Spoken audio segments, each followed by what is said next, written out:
He sat in the courtroom, smirking, a titan of industry about to finalize the perfect betrayal, divorcing the wife who built his home and leaving her with nothing but debts and memories. He thought she was a fool, a simple homemaker who wouldn't understand the complex web of shell corporations and hidden accounts he'd woven. He thought his high-powered lawyers had sealed her fate. What he didn't know was that the hearing wasn't an execution. It was a trap. And the woman who just walked in, looking calm and composed, wasn't just a wife. She was his executioner, and she'd brought receipts. The silence in their penthouse apartment was no longer comfortable. It was surgical. It was the sterile, heavy quiet of a museum exhibit, not a home. Erin Thorne had spent 20 years curating this life, turning a cold, glass and steel box overlooking Central Park into a statement of her husband's success. Marcus Thorne, on the other hand, had spent 20 years ensuring she was just another one of his beautiful, well-managed assets. The end came, not with a bang, but with the slide of a single manila envelope across the 18-foot Italian marble island in their kitchen. "I've instructed my legal team to be generous, Erin," Marcus said. He didn't look up from his phone, where he was already fielding stock alerts. His voice was casual, as if discussing a disappointing golf score. "This dissolution, it's just business." Erin's breath hitched.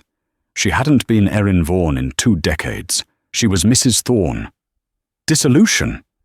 Marcus, what are you talking about?" "The divorce, darling," he said, finally looking at her. His eyes, the same ones that had once looked at her with adoration, were now flat, bored, and assessing. "We've grown apart. It's time." "Grown apart?" The words felt stupid in her mouth. "We have the benefactor's gala on Friday. Your son, our son, Jason, is flying in from Stanford." "I've already spoken to Jason," Marcus said, cutting her off. "He understands. It's an amicable split." Erin's hands, which were just moments ago arranging imported hydrangeas, began to tremble. She opened the envelope. It wasn't a letter. It was a settlement offer. A one-time payment that was, to be frank, insulting. It was enough to buy a small apartment, perhaps, but it was a rounding error in the vast empire of Thorne Industries. "Marcus, this is generous," he repeated, "considering you haven't worked a day since we were married. I'm letting you keep the co-op in the city, but you'll have to assume the mortgage." The blood drained from her face. "The mortgage? This apartment has been paid off for 10 years. "Business?" he shrugged, taking a sip of his espresso. "Market volatility. We had to leverage some assets. It's all very complex. You wouldn't understand. My lawyers at Grant, Tilling and Spires will explain it all. Just sign, Erin. Don't make this messy." He checked his platinum watch, a gift from her for their 15th anniversary. "I have a board meeting. The driver is waiting." He straightened his bespoke Zegna tie, walked past her without a glance, and left. The heavy steel door clicked shut, sealing the silence once more. For an hour, Erin didn't move. The complex finances, the sudden mortgage, the dismissive tone. This wasn't a man who had grown apart. This was a man executing a plan. The insult wasn't the small sum, it was the assumption of her stupidity. Marcus had forgotten who she was before she was Mrs. Thorne. He'd forgotten the woman who graduated summa cum laude with a degree in forensic accounting. The woman who had been poached by Deloitte right out of college. The one who could spot a phantom employee in a payroll of thousands. She had given up that career to raise Jason, to build Marcus's social standing, to be the perfect corporate wife. He had just made the single worst mistake of his life. He hadn't just filed for divorce. He had given his most diligent auditor a reason to open the books. and Erin Thorne intended to audit everything. Erin's first move was to test her cage. She tried to log into their joint private banking portal. Access denied. Please contact your administrator. Marcus. She tried the joint checking account. Access denied. He had been thorough. He had cut her off financially before he even served the papers. The generous offer was now revealed for what it was, the only money he intended for her to have. He wanted her desperate, cornered, and forced to sign. But Marcus, for all his brilliance in the boardroom, was sloppy. He was an arrogant predator, and arrogance breeds complacency. He had cut off her access, but he hadn't changed the Wi-Fi password.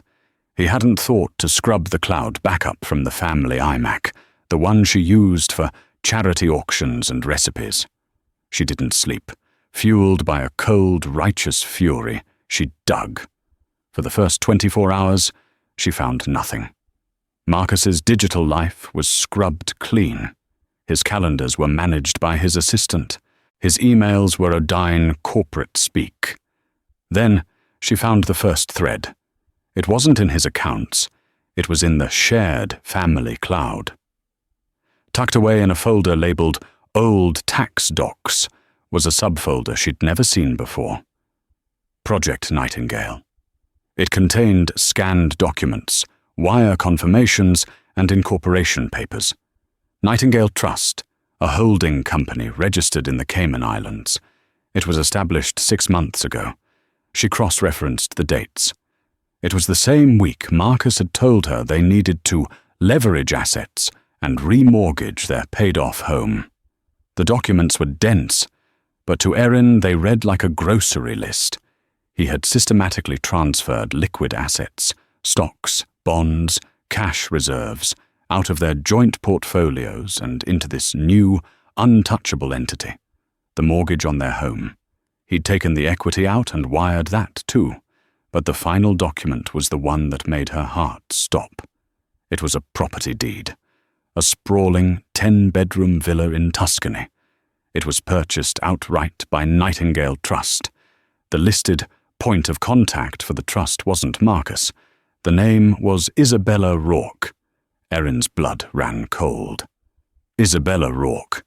She wasn't some secretarial fling. Isabella was a power player, a cutthroat VP at a rival private equity firm. Erin had met her at galas. She was young, sharp, and utterly ruthless. She was Marcus, in a female form. Erin scrolled back through the shared photo stream on the cloud, one Marcus had long forgotten. And there, from a business trip to Geneva 3 months ago, was a photo that had been miscategorized. It wasn't of a Swiss mountain. It was a selfie Marcus had accidentally taken. In the reflection of his sunglasses, clear as day, was Isabella Rourke, asleep in what was clearly a hotel bed. The betrayal was no longer just financial. This wasn't a separation. It was a hostile takeover of her entire life. They weren't just hiding money. They were building a new life on the ashes of hers. The shock subsided, replaced by an icy calm. Erin closed the file. She printed the wire transfers, the deed, and a high-resolution, zoomed-in copy of the sunglass reflection. Marcus thought he was fighting a simple homemaker. He had no idea he was in a war with a forensic accountant who had just been handed the enemy's entire battle plan. She needed a lawyer, not a shark like the ones at Grant, Tilling, and Spires. She needed a giant killer, and she knew exactly where to find one. The offices of Grant, Tilling, and Spires occupied the top 3 floors of the New World Trade Center, a monument of glass and arrogance.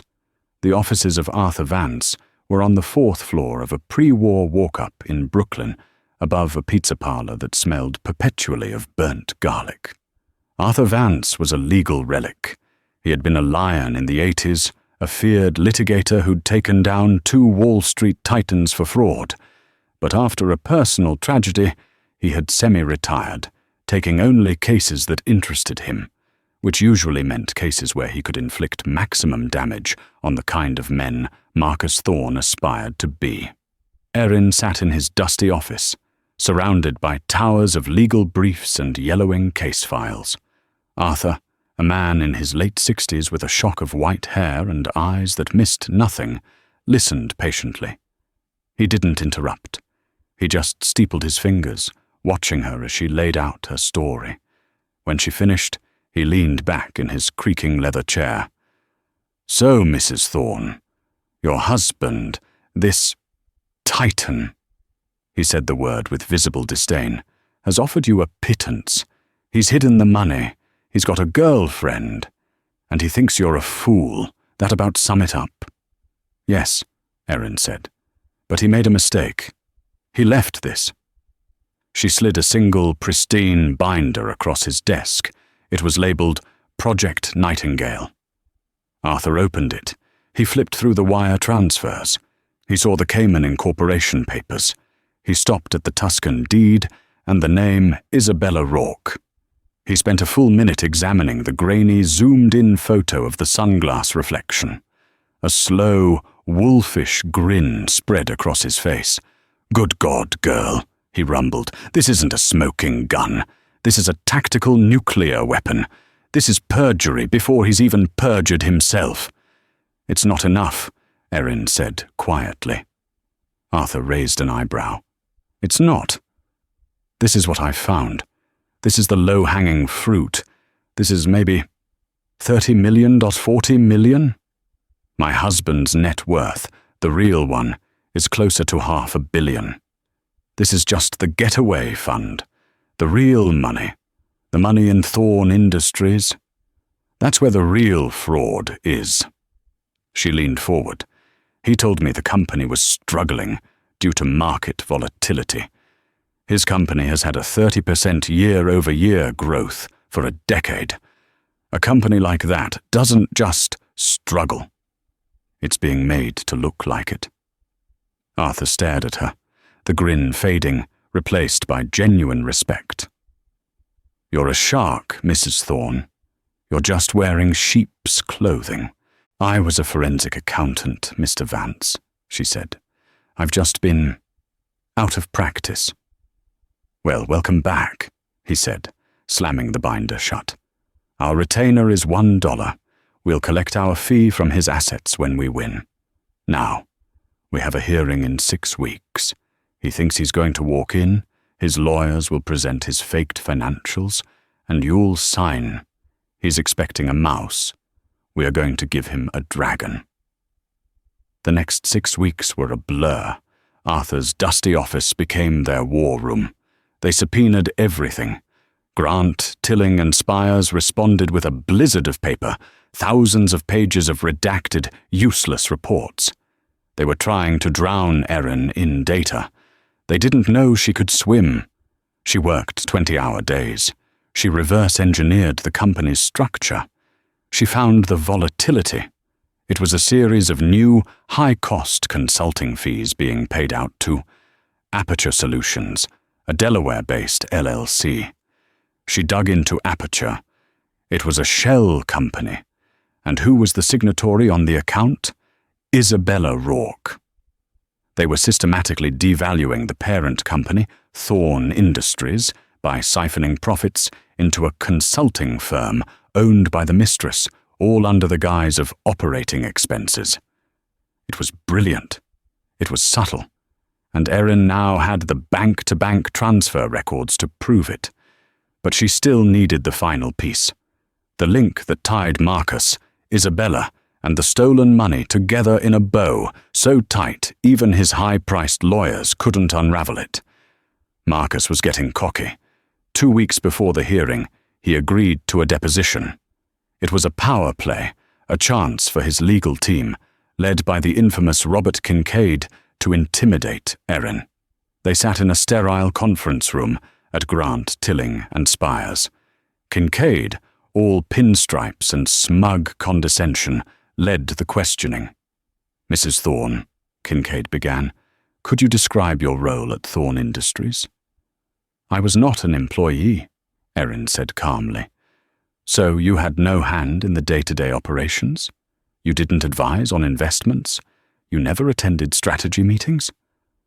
My husband and I discussed his work, yes, Erin said. But you are not, say, an investment banker? Or a lawyer? Or a CPA? I have a degree in forensic accounting, Erin said, her voice mild.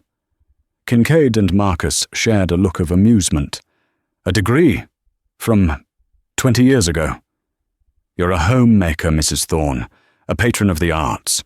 You handle floral arrangements, not financial audits.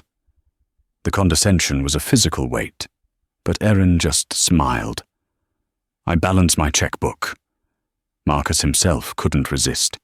He leaned into his microphone. Erin, darling, I've told you. It's complex. Let the professionals handle it. Just sign the papers. Don't embarrass yourself. Don't embarrass yourself. That night, Erin was back in Arthur's office, staring at a mountain of data. He's right about one thing, she said, rubbing her temples. It's complex. I've got the transfers to Aperture, but I can't prove Aperture isn't a legitimate consulting firm. I can't prove Isabella isn't a real consultant. It's his word against mine. They'll just say I'm a vindictive wife. We need the why, Arthur said, chewing on an unlit cigar. We have the what. We need the why. What are they doing with the Aperture money? Erin's mind flashed back to the deposition, the smirk, the condescension, and something else. A laptop. Marcus had a new, slick, carbon fiber laptop, but Kincaid had been using an older, silver model. No, wait. Marcus hadn't used a laptop. He'd been using his phone. The new laptop was sitting on the table of a junior associate, but it triggered a memory. His old laptop, Erin whispered. What? His old laptop, the one he replaced 3 years ago. He told me to donate it to a charity auction. I don't think I ever did. It was in my office, in the donate pile. She was out the door in seconds.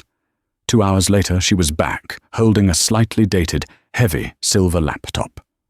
This is a long shot, she said. The longest, Arthur agreed. She booted it up. It whirred to life. Miraculously, it hadn't been wiped. Marcus, in his arrogance, had just bought a new one and forgotten this one. It was a digital ghost ship. Most of it was useless, old presentations, golf photos. But Erin, using her old forensic software, ran a search for deleted files. And there it was, a password-protected, encrypted zip file. It was deleted, but she'd recovered it from the unallocated space. Password? Arthur asked. Erin thought. She tried Isabella. Access denied. She tried Nightingale. Access denied. She tried Thorne. Access denied. She closed her eyes, thinking back to the man she used to know. The man before the billions. What did he want more than anything? What was his ultimate, arrogant dream? It was the name of the 50-foot yacht in all his daydreams, the one he always said he'd buy when he truly arrived. She typed SOVEREIGN. Access granted. The file unzipped. It wasn't a spreadsheet. It wasn't a ledger. It was a full-blown business plan. Project Sovereign. It was a detailed 80-page plan to launch a new rival private equity firm. The firm would be co-owned by Marcus Thorne and Isabella Rourke. The plan detailed, to the dollar, the exact amount of capital they needed for their initial fund. It listed the $30 million from Nightingale Trust as seed money, and it forecasted the next $150 million in liquid capital extraction from Thorne Industries via the Aperture Solutions consulting fees. But the worst part, the part that made Erin's stomach clench, was the appendix. Appendix C, the dissolution strategy. It was a series of emails between Marcus and Isabella. Marcus, she'll be broken by the deposition. Kincaid will paint her as a stupid, grasping housewife. She'll sign for the apartment and the stipend. She's too proud to fight. Isabella. Are you sure? What about her accounting degree? Marcus. A charming relic. She can't even balance her Neiman Marcus bill. She's a fool, darling. By the time the hearing starts, we'll have transferred the last of the Aperture funds. All she'll be inheriting is my debt. A final damning email. From Marcus to his lawyer, Robert Kincaid. Kincaid, drag this out until the 15th. The final Aperture deal closes then. We need her to believe the company is bankrupt. Manage her expectations. Make her believe she'll be lucky to get the furniture. Then we pivot. We'll be in Geneva, launching Sovereign before she even knows what hit her. Erin printed every single page. She attached the email. She attached the entire business plan. Arthur, she said, her voice shaking, not with fear, but with a cold, clear rage. He didn't just commit fraud against me. He committed fraud against the court, and he implicated his own lawyer. Arthur looked at the email to Kincaid. His wolfish grin returned, and it was terrifying. "Oh, Marcus," he whispered to the empty room, "you absolute magnificent fool." The morning of the hearing, Erin chose her armor carefully. Not the somber black of a victim, nor the defiant red of a warrior. She chose a simple, elegant, navy blue sheath dress. It was the dress of a professional. It was the dress of a woman who was there to work. Courtroom 3B was an imposing room of dark wood and high ceilings, designed to make one feel small. At the opposing table, Marcus Thorne sat, flanked by Robert Kincaid and 2 junior associates. Marcus looked relaxed, checking his phone, flashing a confident smile at Kincaid. He looked every inch the Titan, annoyed he had to be there, but confident in the outcome. When Erin walked in with Arthur Vance, Marcus's smile faltered for a fraction of a second. She wasn't crying. She wasn't trembling. She looked him directly in the eye, held his gaze for 3 solid seconds, and then looked away as if he were a mildly interesting piece of furniture. The power dynamic had shifted, and he felt it. Judge Evelyn Reed, a woman known for her impatience and her razor-sharp intellect, entered. "I've read the preliminary briefs," she said, her voice cutting through the silence. "Mr. Kincaid, your client's financials paint a bleak picture. A company on the verge of insolvency, is that correct?" "That is correct, Your Honor," Kincaid said, standing. He was smooth, practiced, and deeply convincing. "As you'll see from our submitted Schedule A, Thorne Industries has suffered catastrophic losses due to market volatility. Mr. Thorne, in an admirable effort to save the company, has even taken on significant personal debt, leveraging his personal properties." He gestured to Erin. "While Mr. Thorne is prepared to be generous and offer Mrs. Thorne the marital apartment, free and clear, and a stipend of $20,000 a month, her demands for 50% of the company's value are, frankly, based in fantasy. 50% of 0, Your Honor, is still 0. He presented his case for an hour. He showed charts. He showed graphs. He showed faked, doctored, and utterly believable profit and loss statements. He painted Marcus as a tragic hero, trying to keep his empire afloat. He painted Erin as a greedy, out-of-touch wife who didn't understand that the party was over. In the back of the courtroom, Erin saw her. Isabella Rourke. She was trying to be inconspicuous, sitting in the back row like a curious student. She was there to watch the final victory. The moment Erin was officially erased, the sight of her made Erin's resolve harden from steel to diamond. "Thank you, Mr. Kincaid," Judge Reed said, looking over her glasses. "A very thorough presentation. Mr. Vance, your response? And I hope it's more than just emotional appeals."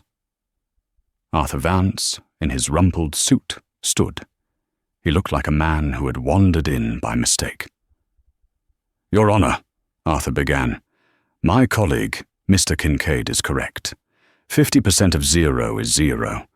We do not dispute his math. We dispute his numbers. Kincaid scoffed. The defense has painted a picture of a company in collapse, Arthur continued. But we believe the company isn't collapsing. It's being emptied. Objection, Kincaid snapped. Innuendo. Mr. Vance has no proof. On the contrary, Arthur said, his voice suddenly booming. We have a great deal of proof. But my client is far more qualified to explain the data than I am. With the court's permission, I would like to call Erin Thorne to the stand, not as a wife, but as an expert witness in forensic accounting. The room went silent. Marcus stared. Kincaid's jaw went slack. As an expert, Judge Reed said, intrigued. She holds a degree, summa cum laude, in forensic accounting from the University of Pennsylvania, Arthur said. She was, until her marriage, a senior auditor at Deloitte. She is, in fact, the only person in this room who has done a full, unredacted audit of Thorne Industries. Judge Reed looked at Erin, then at Kincaid. Mr. Kincaid, your objection? Kincaid was on his feet, sputtering. Your Honor, this is absurd. She is the plaintiff. She cannot be an objective expert. She's a homemaker. Erin spoke for the first time, her voice clear and carrying. Tell me, Mr. Kincaid, what's the prudent man rule in asset allocation? Kincaid blinked. That's a basic fiduciary principle. Or Sarbanes-Oxley, Section 322, Erin continued, her voice gaining strength.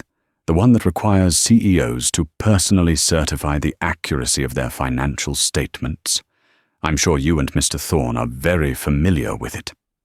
Judge Reed slammed her gavel. Silence, Mr. Kincaid. Your objection is noted and overruled. I want to hear this. Mrs. Thorne, take the stand. Erin walked to the stand. She didn't look at Marcus. She didn't look at Isabella. She looked only at Judge Reed. She was sworn in. Mrs. Thorne, Arthur began, please examine Schedule A, the financial summary provided by the defendant. Do you recognize these numbers? I do, Erin said. They are the same numbers submitted to the IRS and the SEC. They are also, for the most part, fiction. Objection, Kincaid roared. She's slandering my client. Overruled, Judge Reed snapped. Continue, Mrs. Thorne, and you had better be able to back this up. I can, Your Honor, Erin said. She turned to the projection screen. Mr. Vance, please bring up Exhibit A. This is the profit and loss statement from Thorne Industries. As Mr. Kincaid pointed out, operating costs have tripled in the last 6 months, specifically under consulting and professional fees. These fees, totaling $150 million, are the sole reason the company is now appearing to operate at a loss. Kincaid relaxed. This was expected.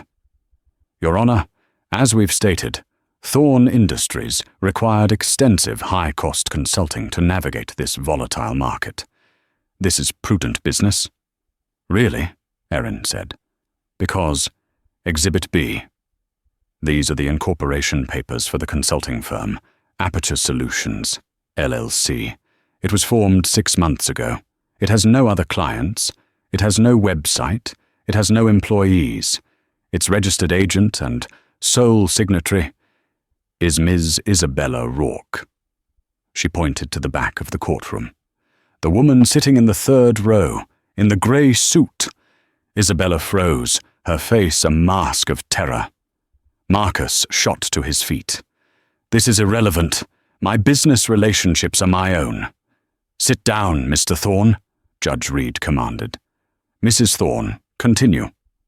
Aperture Solutions, Your Honor, is a shell company.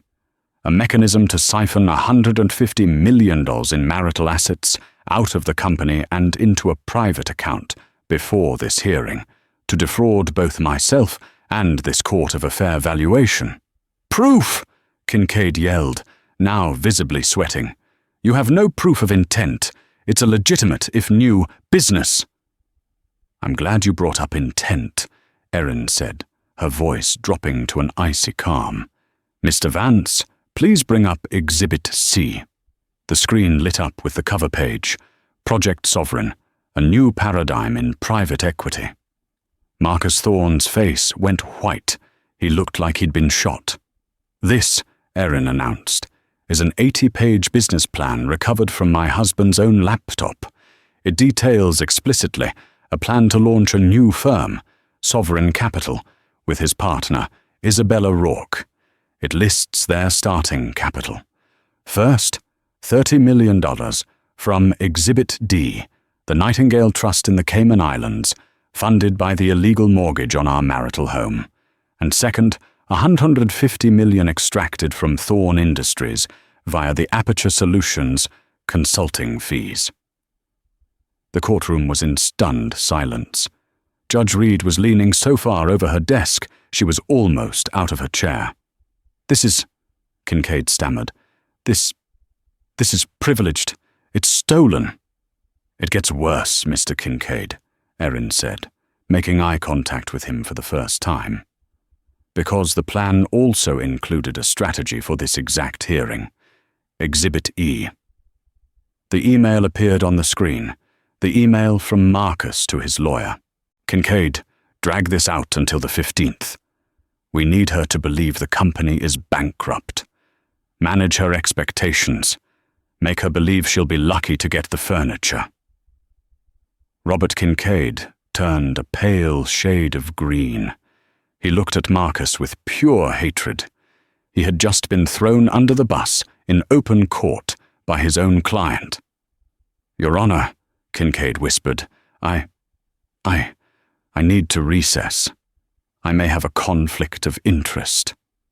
"You're not going anywhere, Mr. Kincaid," Judge Reed thundered, her face crimson. "You have been party to a conspiracy to commit fraud against this court.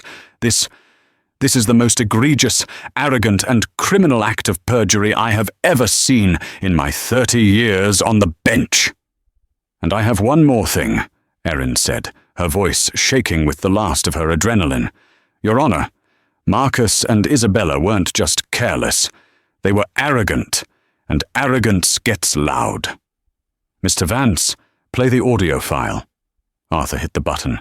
A clear digital recording filled the room. It was from the cloud backup.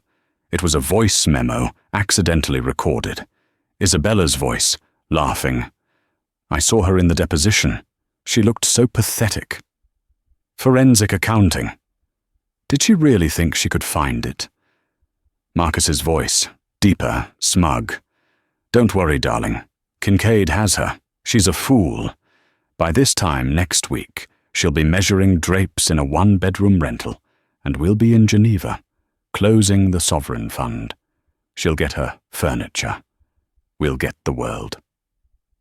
The audio clicked off. Marcus Thorne sat down, heavily, as if his bones had turned to dust. Isabella Rourke was openly weeping, trying to push her way to the exit, only to be stopped by a court bailiff. Erin Thorne looked at her husband. The smirk was gone.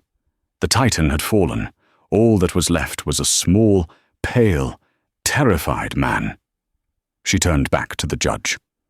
"Your Honor," she said, her voice strong and clear, "I have no further evidence. I believe the documents speak for themselves." The sound of Judge Reed's gavel was not a simple tap. It was a cannon shot, a definitive explosive end to the war Marcus Thorne had so confidently begun. The shockwave of her verdict silenced the entire courtroom, freezing everyone in a tableau of disbelief and ruin. "Order!" Judge Reed thundered, her voice cutting through the stunned gasps. She pointed a trembling, furious finger directly at Marcus, whose face had gone from a waxy white to a blotchy, apoplectic red. "Mr. Thorne, you are found in criminal contempt of court. Your testimony, your filed financials, and your entire presentation to this body are a grotesque work of fiction. You have not just committed perjury, sir. You have attempted to make a mockery of this entire institution. She, Marcus stammered, rising unsteadily from his chair. The mask of the Titan was gone, ripped away to reveal the small, pathetic man beneath. You can't do this. This is my company. I built it.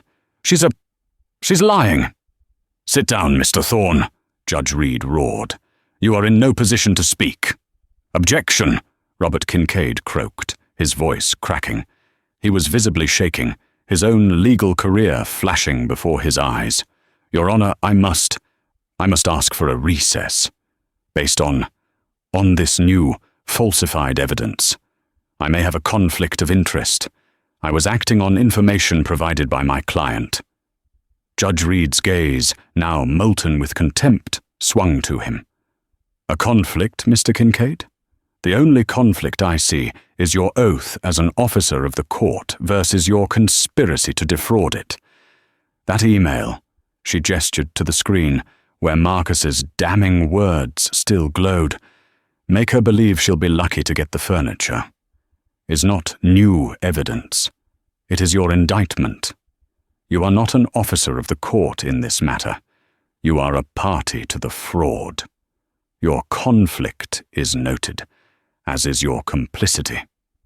This was the moment, the precise, crystallized second that Marcus Thorne realized his life, the one he had so carefully curated, was over. The invincibility he had worn like a bespoke suit evaporated. In its place, a primal, narcissistic rage erupted. Erin! He bellowed, shoving his chair back so hard it slammed into the wall. He pointed a shaking finger at her. You bitch! You lying, scheming bitch! I gave you everything. This is my money. You'll get nothing. You'll be in the gutter. I'll... Bailiff! Judge Reed yelled. Restrain Mr. Thorne, now! 2 large officers moved in, grabbing Marcus by the arms. He struggled, his face contorted. You can't do this to me. Do you know who I am? I am Marcus Thorne. You were, Erin said, her voice quiet, but carrying with chilling clarity in the sudden hush. It was the first time she had spoken directly to him. Her words, more than the bailiff's, seemed to deflate him. He simply stared at her, his mouth open, finally understanding that the woman he saw was not his wife. She was his executioner. Judge Reed wasn't finished. Her eyes scanned the back of the courtroom, landing on the ashen, weeping figure of Isabella Rourke, who was still frozen by the exit. And you, the judge said, her voice dropping. Ms. Rourke, you are not a party to this hearing, but you are a party to the criminal conspiracy. Bailiff, take Ms. Rourke into custody. She is a material witness and an immediate flight risk. No, Isabella shrieked as a second bailiff approached her. The click of the handcuffs was loud in the silence. No, please, it wasn't my idea. It was him. He made me. He promised me. He told me she was nothing. Her pleas devolved into incoherent sobs as she was led, unceremoniously, from the courtroom. Judge Reed took a long, steadying breath, her knuckles white on the gavel. Now, she said, her voice returning to a cold, judicial calm. As for the civil matter of this divorce, which has now become a criminal matter of asset recovery. She looked at Erin, and for the first time, the iron gaze softened with something that looked like profound, unadulterated respect. My judgment is immediate and final. I am freezing all assets, domestic and international. The Nightingale Trust, Aperture Solutions, Thorne Industries, and all known and unknown personal and corporate accounts of Mr. Thorne.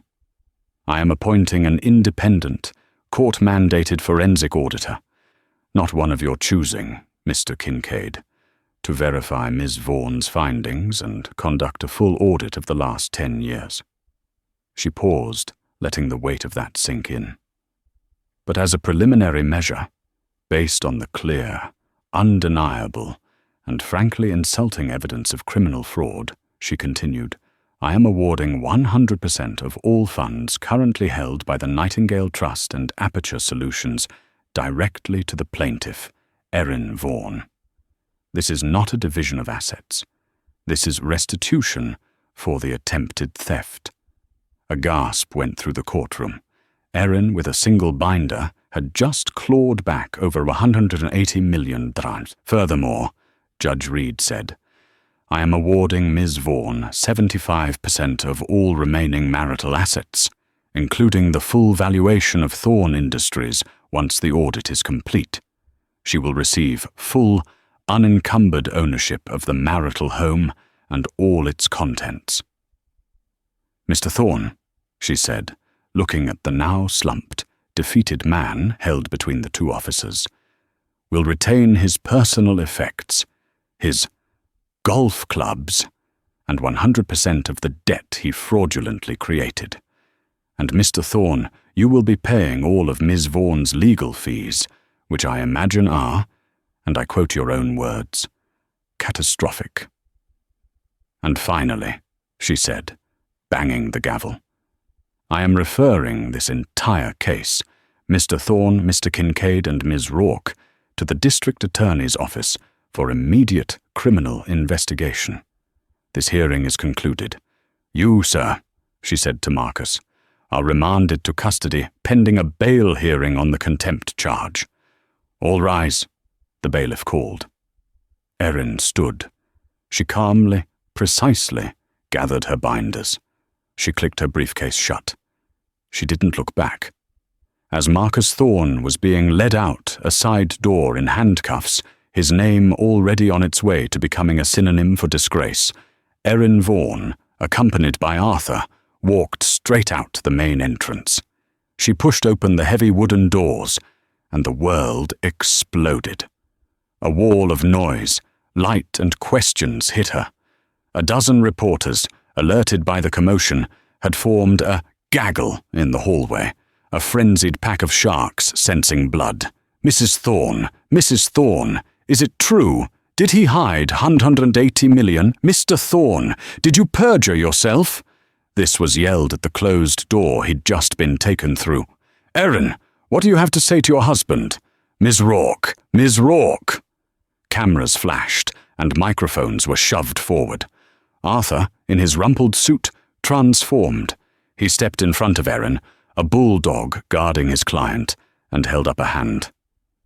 Ladies and gentlemen, he boomed, his old-school litigator's voice drowning out the noise. My client, Miss Erin Vaughan, he said, hitting the name, has no comment on the ongoing criminal investigation into her husband and his legal counsel. That one sentence, criminal investigation and his legal counsel, sent a fresh wave of frenzied typing and whispering through the pack. But, Arthur continued, let me be clear. What happened in there was not a divorce. It was the dismantling of a criminal conspiracy, and it was done by one person, Ms. Vaughan. She came to this court seeking a fair and equitable dissolution. Instead, she uncovered a multi-million-dollar plot to defraud her, the court, and the SEC. We have handed all evidence to the district attorney. This is no longer a divorce matter. It is a state and federal one. A reporter from the Post, known for her sharp questions, pushed her mic forward. Ms. Vaughan, Kincaid's opening statement called you a grasping, foolish housewife who didn't understand finance. What do you say to that? Erin stepped forward. The flashes were blinding, but her gaze was steady. She leaned into the microphones, her voice cool and clear. Mr. Thorn and his lawyers made a critical, and, as it turns in, criminal error. They believed I was a foolish housewife. They forgot I'm a forensic accountant. She looked directly into the camera. The numbers don't lie. And as of today, neither does anyone else in that courtroom. Thank you. She and Arthur moved as one, parting the sea of stunned reporters and walking toward the elevators, leaving the entire collapsing circus behind them. The contrast of Arthur's dusty, fourth-floor walk-up office was almost comical. The only sound was the hum of an ancient window AC unit and the distant traffic of Brooklyn. Arthur, having hung up his jacket, was on the phone with the pizza place downstairs. "Yeah, large pepperoni. And what? A Diet Coke? You're killing me, Erin. And a large regular Coke. And garlic knots. Lots of garlic knots. Yeah, it's Vans. Put it on the tab." He hung up and slumped into his creaking chair, putting his feet on the desk. He gestured to the styrofoam cup of terrible coffee he'd poured for Erin. "So," he rumbled, "that was more fun than my last 5 cases combined." Erin hadn't touched the coffee. She was still standing by the window, the adrenaline slowly draining, leaving behind an exhaustion so profound it was physical. "He'll appeal," she said. It wasn't a question. "Let him," Arthur said, chewing on the end of a now unlit cigar. "He can appeal from a jail cell. He can't appeal the truth. The email to Kincaid. That's the ball game. That's the smoking gun that a prosecutor dreams of. Kincaid is done. Disbarred by Christmas, he'll plead out, testify against Marcus to save his own skin." "And Marcus?" she whispered. "Bankruptcy first. He'll try to file Chapter 11 to protect Thorn Industries and bog you down in court for a decade. But the judge was smart. She froze everything. The independent auditor, our auditor, goes in tomorrow, and they won't be looking at the faked books Kincaid gave them. They'll be looking at the real books, the ones you found." He leaned forward, his voice serious. "He's facing 10 to 15 years, Erin.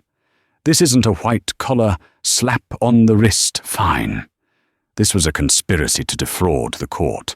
Judges take that personally." "The money?"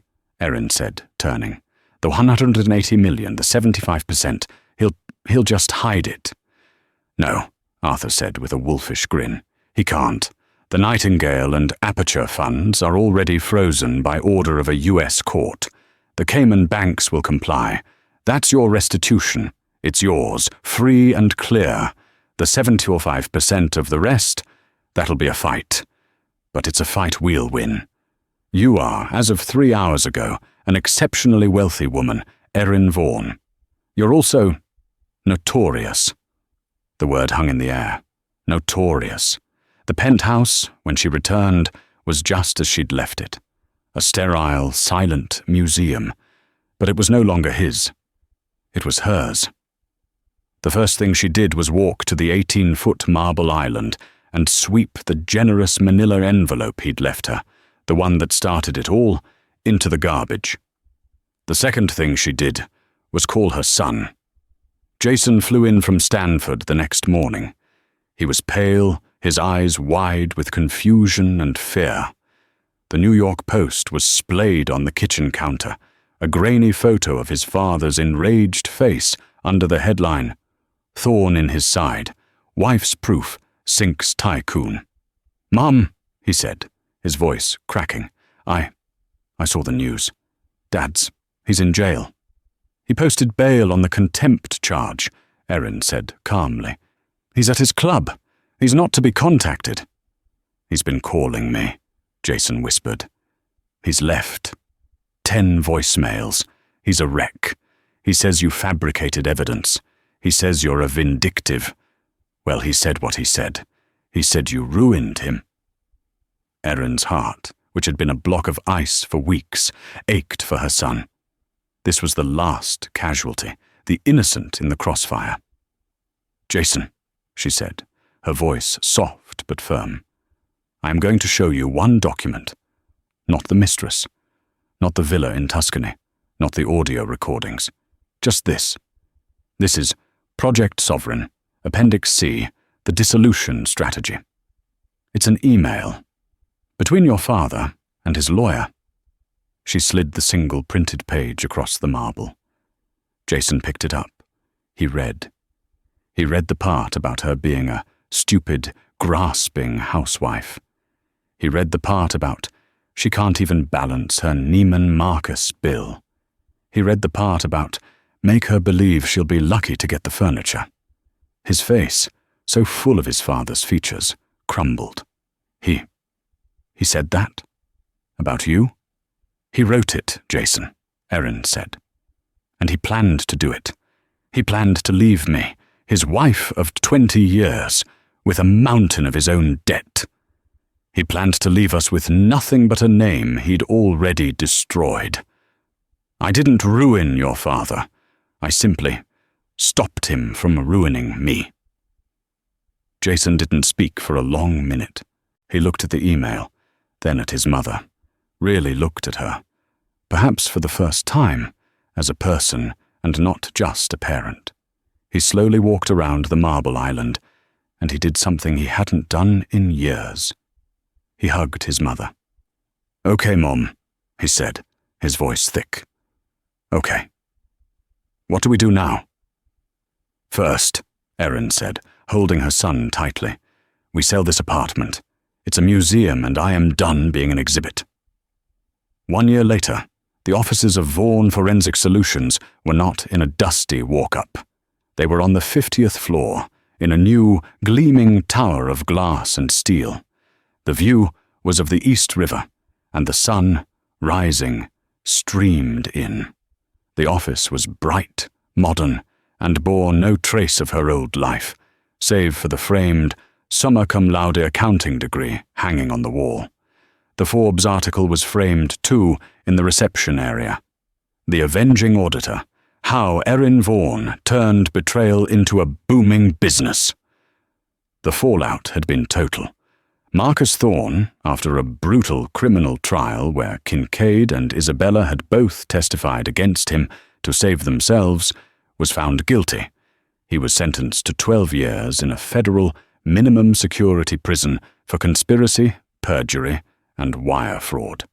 His final appeal, based on spousal privilege, was laughed out of court. He had lost everything: his company, his son, his freedom. Isabella Rourke, having cooperated fully, received 5 years probation and was ordered to repay $2 million in salary from the Aperture Fund. Her career in New York was over.